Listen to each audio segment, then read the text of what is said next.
Pernah nggak sih kamu bertanya-tanya, kok bisa ya, beberapa orang tua kelihatan selalu tenang banget? Nggak peduli apapun yang terjadi, orang kasar, hari buruk, masalah datang tiba-tiba, mereka tetap adem ayem, seolah semuanya cuma angin lalu. Mereka bisa saja tersenyum, angkat bahu, dan lanjut jalan seperti nggak ada apa-apa. Kayak dunia boleh kaos, tapi mereka tetap damai di dalamnya. Nah, hari ini kita bakal menyelami rahasia itu. Aku mau cerita tentang 5 hal yang biasa dilakukan oleh generasi yang lebih tua. Hal-hal yang bikin mereka tetap kalem, rileks, dan gak gampang goyah. Meskipun dunia di sekitar mereka kadang terasa gila. Tapi ini bukan sekadar tips, ya. Ini kisah nyata dari jiwa-jiwa tua yang udah melewati badai dan tetap berdiri kuat. Di akhir video ini, kamu bakal tahu gimana caranya supaya gak gampang kesal sama apapun atau siapapun. Entah itu orang yang nyebelin, kejadian bikin frustrasi, atau ujian hidup yang tiba-tiba muncul tanpa permisi. Jadi, kalau kamu pernah penasaran, gimana caranya mereka bisa setenang itu? Tetap di sini, karena jawabannya bakal segera kamu temukan. Poin pertama datang dari seorang wanita luar biasa yang pernah saya temui. Namanya Ibu Rina. Kami bertemu di sebuah kedai kopi lokal, dan meskipun usianya sudah hampir 90 tahun, ada sesuatu dari dirinya yang langsung membuat siapapun merasa nyaman. Senyum hangat, mata yang berbinar, dan aura tenang yang entah bagaimana menular ke orang di sekitarnya. Suatu hari, ketika dia duduk menikmati secangkir kopi, tiba-tiba kursi yang didudukinya bergoyang dan roboh tepat di bawahnya. Bisa kamu bayangkan, di situasi seperti itu, banyak orang mungkin akan merasa malu, marah, atau panik. Tapi tidak dengan Ibu Rina. Dia bangkit perlahan, menepuk-nepuk gaunnya yang berdebu, lalu terkekeh dan berkata, "Yah, kurasa kursi itu juga sudah waktunya pensiun." Seluruh kafe pun meledak tertawa bersama. Yang membuat momen itu begitu berkesan bukan cuma karena lucunya, tapi karena sikapnya. Dia nggak marah, nggak menyalahkan siapa-siapa. Dia cuma menerima. Belakangan, saat seseorang bertanya kenapa dia bisa setenang itu, jawabannya sederhana tapi dalam banget. "Sayang, di usia saya, kamu belajar bahwa barang akan rusak, rencana bisa batal, dan hidup jarang berjalan sesuai keinginan. Kamu bisa memilih untuk marah, atau kamu bisa bilang, ya memang begitu adanya, dan lanjutkan hidup." Dan disitulah letak pelajarannya. Hidup memang penuh hal-hal kecil yang menyebalkan. Macet, delay pesawat, pesanan kopi yang salah, atau kursi yang patah tiba-tiba.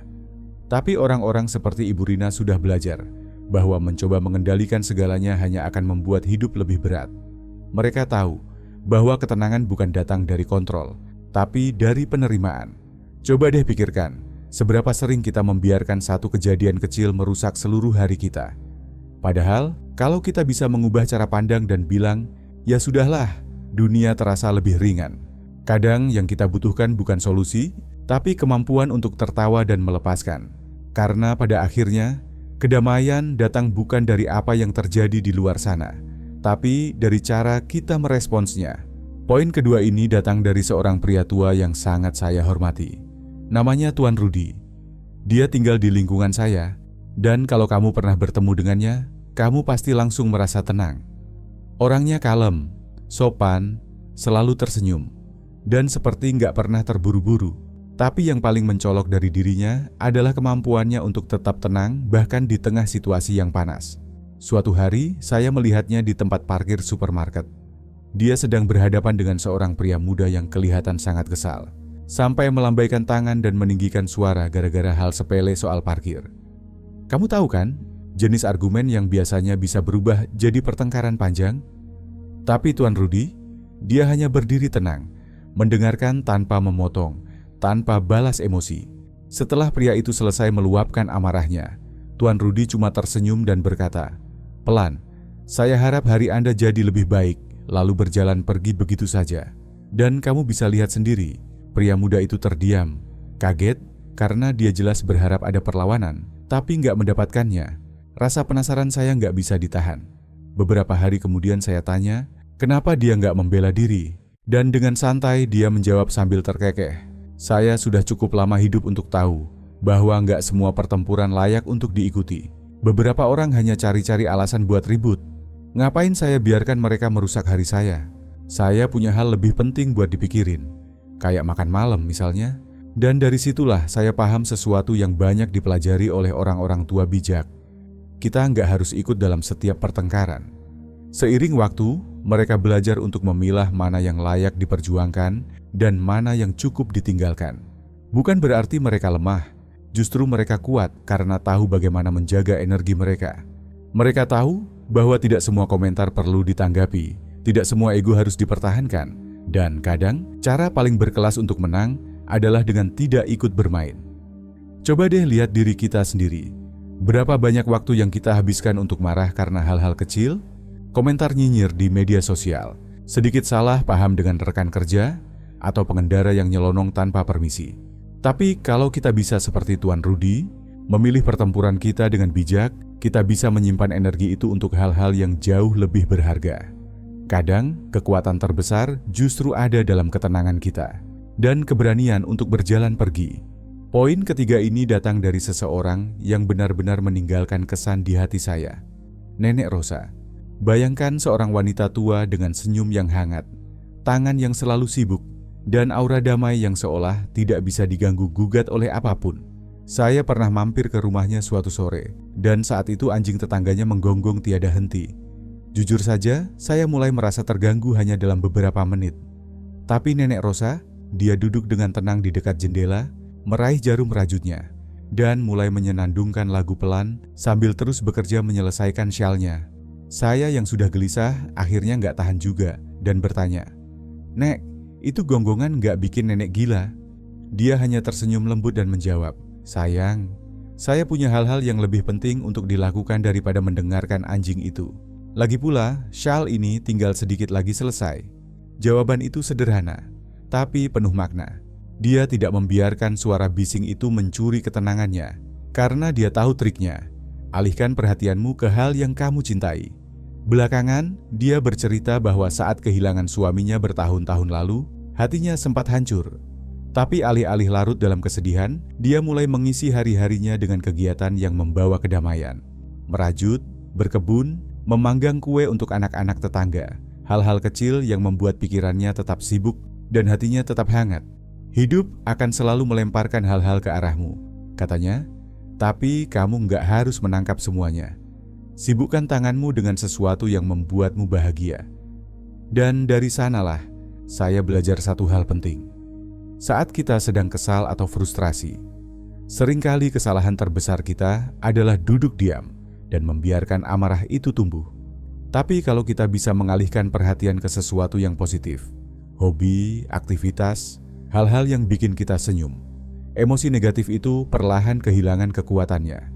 Semakin sibuk kita dengan hal-hal yang bermakna, semakin kecil ruang untuk amarah, stres, atau gangguan kecil merayap masuk. Jadi kalau hari ini kamu merasa terganggu, kesal, atau ingin marah, coba ambil kuas, buka buku favorit, panggang kue, atau bahkan nonton ulang serial kesayanganmu.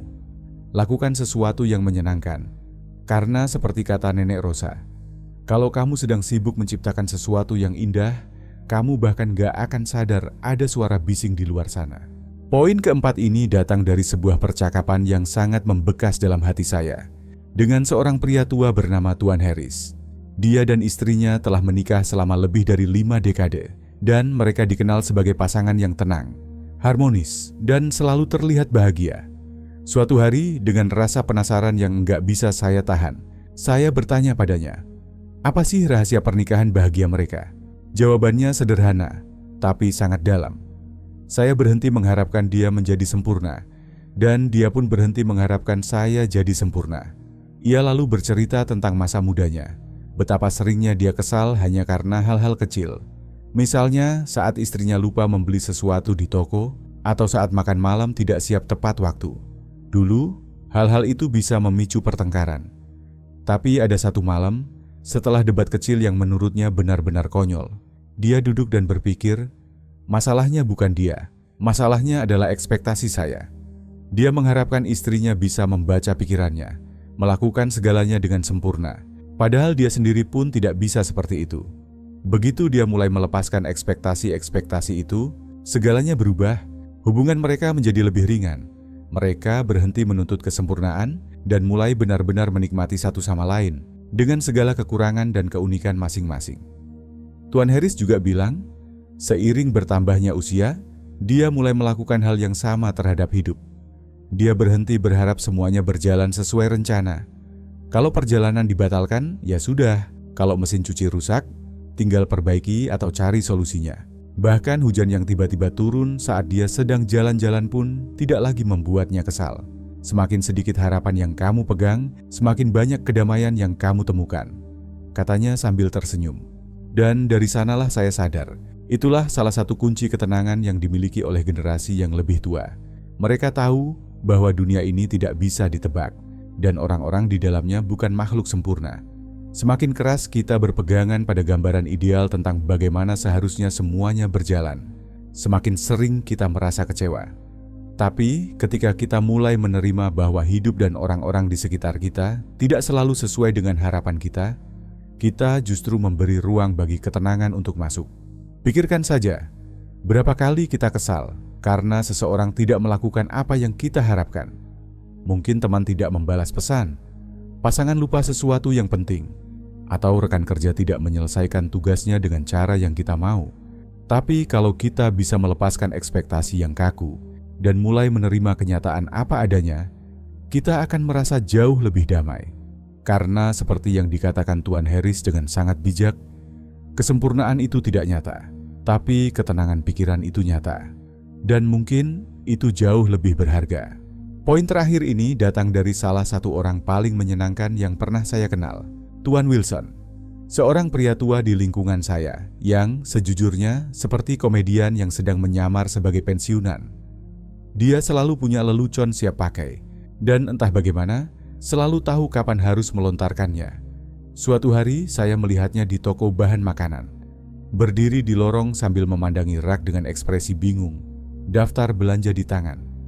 Setelah beberapa menit, dia mendekati seorang karyawan muda dan dengan nada serius bertanya, "Permisi, anak muda, kalian jual kesabaran di sini. Soalnya saya udah kehabisan." Karyawan itu meledak tertawa. Begitu juga orang-orang di sekitar yang mendengarnya. Dan saya cuma bisa senyum sambil berpikir, tentu saja itu yang dia katakan. Belakangan saya tanya, kenapa dia selalu bisa bercanda di situasi yang bagi orang lain mungkin cukup bikin stres. Dia cuma mengangkat bahu dan berkata, "Apa alternatifnya? Marah? Hidup ini terlalu singkat buat ngabisin waktu dengan wajah cemberut. Kalau kamu bisa ketawa, itu artinya hal itu nggak bisa menguasai kamu." Dia bilang, selama bertahun-tahun, dia belajar bahwa tawa bisa melepaskan ketegangan lebih cepat dari apapun. Mau itu antrean panjang di kantor dokter, mesin kopi yang tiba-tiba mogok, atau momen konyol yang bikin semua mata tertuju padamu. Kalau kamu bisa menertawakannya, kamu menang. Salah satu cerita favorit saya dari Tuan Wilson adalah waktu dia datang ke sebuah pernikahan dengan sepatu yang tidak cocok. Serius, satu sepatu coklat, satu lagi hitam. Dan dia baru sadar setelah seseorang menunjukkannya di resepsi. Alih-alih panik atau malu, dia berdiri, angkat gelas, dan berkata lantang, "Sepertinya hari ini kaki saya nggak bisa sepakat soal outfit." Seluruh ruangan tertawa, dan tiba-tiba dia bukan orang yang malu. Dia jadi bintang malam itu. Dan itulah pelajaran pentingnya. Generasi yang lebih tua tahu bahwa humor adalah senjata rahasia dalam menghadapi kekacauan hidup. Bukan karena mereka tidak peduli atau menyepelekan masalah, tapi karena mereka memilih untuk tidak memberinya kekuatan lebih dari yang seharusnya. Saat kamu bisa tertawa, kamu melepaskan diri dari cengkeraman frustrasi. Jadi, ketika hidup melemparkan kekacauan padamu, entah itu kejadian konyol, kesalahan memalukan, atau momen yang bikin ingin menjerit, coba berhenti sebentar dan lihat apakah kamu bisa tertawa. Bahkan tawa kecil bisa mengubah seluruh suasana hati. Karena seperti yang selalu dikatakan Tuan Wilson, kalau kamu nggak bisa ubah situasinya, ubah reaksimu. Dan nggak ada cara yang lebih baik daripada ketawa. Dan begitulah akhirnya 5 kebiasaan sederhana namun luar biasa dari generasi yang lebih tua yang membantu mereka tetap tenang, santai, dan nyaris tak tersentuh oleh segala kekacauan hidup. Dari menerima keadaan apa adanya, memilih pertempuran dengan bijak, mengalihkan fokus, melepaskan harapan yang kaku, sampai menertawakan segala kekonyolan hidup. Ini semua bukan sekadar nasihat, tapi cara hidup yang bisa kita tiru mulai hari ini juga. Kalau kamu merasa cerita-cerita ini membuka mata atau bahkan hanya membuatmu tersenyum, yuk, tinggalkan komentar dengan angka 9 kalau kamu siap melepaskan dan menjalani hidup tanpa drama. Atau tulis 0 kalau kamu masih di perjalanan ke sana, nggak apa-apa, yang penting kamu mau mencoba. Aku penasaran banget melihat di mana posisi kalian semua sekarang. Dan seperti biasa, jangan lupa untuk like videonya, subscribe kalau belum, dan pencet loncengnya supaya kamu nggak ketinggalan cerita-cerita inspiratif berikutnya. Terima kasih banget sudah nonton sampai akhir. Tetap santai, tetap bahagia, dan yang terpenting tetap apa adanya. Sampai ketemu lagi di video selanjutnya.